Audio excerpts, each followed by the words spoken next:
Hey everyone, it's Robin Riggs, health coach and the founder of Whole Nourish. Halloween is just around the corner and I have 3 tips to help you have a healthier Halloween for your kids. Now, I'm sure you're thinking Halloween is not a healthy holiday and we need to just let our kids have this one time a year where they eat all of this sugar and not make a big deal about it.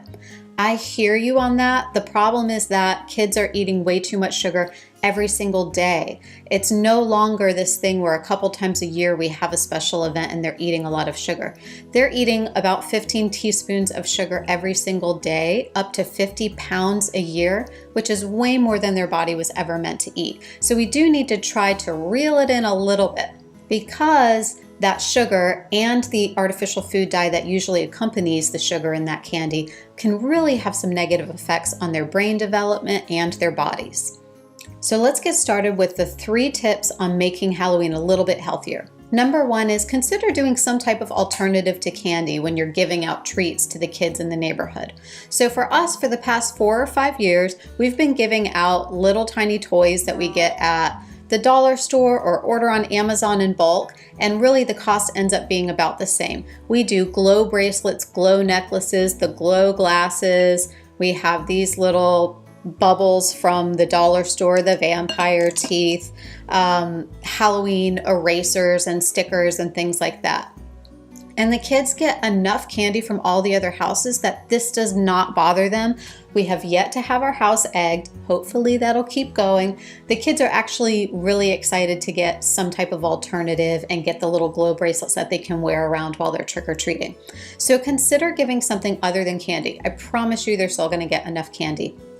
This is great too, because kids that have food allergies often feel left out on Thanksgiving. They get a lot of things that they can't eat anyway, and it's not as fun for them. So this is some type of alternative that those kids will be excited about as well. Number 2 is don't keep it all. You do not have to keep all of the Halloween candy that your kids get and let them indulge in all of it. So when we're having Halloween trick-or-treating, my kids eat several pieces as they're going along, and then I let them sit down, dump it all out, and pick their 10 favorite pieces of candy that they're gonna keep, and then we donate the rest to the Switch Witch. The Switch Witch is a nice witch that comes the night of Halloween or sometimes the next night if we're up too late, and she will swap out their bag of Halloween with a little toy. And the toy can be anything they're into, a fidget spinner, a book, a gift certificate to their favorite store for $10 or something like that. My kids are always ready and willing to do this. I do give them the option and they always choose to do the Switch Witch because they have their 10 favorite pieces that they can eat 1 or 2 of for the next week and they're fine. If your kids don't like the idea of a witch coming to their house at night, I totally get that. There's other ways to donate as well. You can take it to a fire station, a dentist's office. There are lots of organizations that encourage you to donate your Halloween candy every year. And you can try to incentivize your kids to want to do that by telling them that if they donate, you'll take them to do something special, whether it's their favorite play place, or you take them to the park, or you have a special one-on-one date with them, or take them to the dollar store with $5 and let them pick out whatever they want.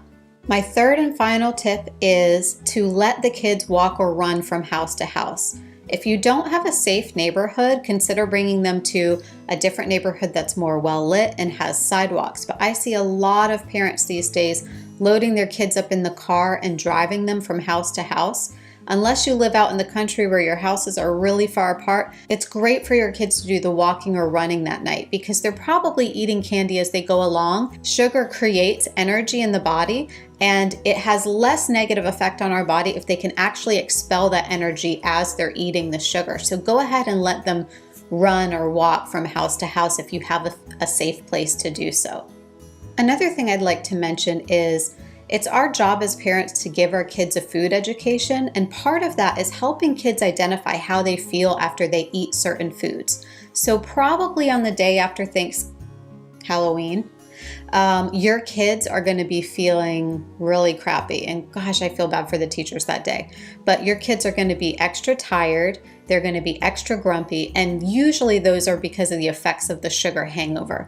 Help your kids start to understand when they're feeling poorly, why they're feeling that way. Did they not get enough sleep last night? Did they have too much sugar, which now is making them tired and cranky? Are they craving sugar like crazy today because they had a lot of sugar yesterday? That's one of the side effects of sugar as well. Are they having a hard time focusing? If you can help them start to identify when they're feeling bad, that a lot of times those feelings can be tied back to what they ate, that's really helpful in getting them to make better choices as they move forward, especially if you're consistent with reminding them when they're not feeling well that it has to do with what they were eating. And lastly, I want to say, I don't ever think it's a good idea to completely avoid treats. Yes, they have a negative effect on the body. Food dye is really negative for brain function. But if we completely avoid sweet treats, we're probably going to create the opposite of effect of what we want in the long run with our kids. Because if you have been devoid of something for a really long time, you're going to crave it even more. And when they have the ability to make their own choices about food, they're probably going to really crave the things that they were never allowed to have. So we do want to let them have some sweet treats and participate in the parties and things like that, but just kind of scale it down a bit and try to limit the amount that they're actually taking in.